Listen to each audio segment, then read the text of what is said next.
Sebuah video ramai di media sosial yang memperlihatkan kerumunan orang tua dan calon siswa rebutan nomor antrian verifikasi penerimaan peserta didik baru atau PPDB. Petugas keamanan yang bertugas di lokasi tampak tak bisa berbuat banyak mengatasi kerumunan tersebut.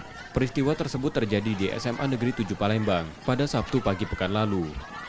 Dikonfirmasi terkait hal tersebut, pihak sekolah menjelaskan kerumunan terjadi pukul 6.30 pagi, sementara pendaftaran baru dibuka pada pukul 8 pagi. Sekolah sudah menyiapkan protokol kesehatan tempat cuci tangan, pemeriksaan suhu tubuh, dan batas jarak antrian. Namun pihak sekolah kewalahan karena ratusan calon siswa dan orang tua yang datang lebih awal. Diduga orang tua calon siswa takut tak mendapatkan nomor antrian verifikasi, meski pihak sekolah telah meyakinkan setiap calon siswa akan mendapat nomor tersebut. Kerumunan terjadi karena orang tua murid yang mau mendaftar ke SMA 7 itu sudah datang dari pagi untuk mengambil nomor antrian. Sehingga mereka karena ruangan terbatas sudah itu kami sudah menyediakan protokol kesehatan sudah disiapkan.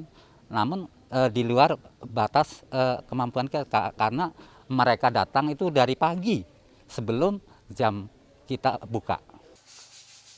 Sebagai antisipasi kejadian serupa terulang, kini pihak sekolah telah menegaskan pada orang tua calon siswa, pelayanan PPDB sekolah hanya dibuka di atas jam 8 pagi.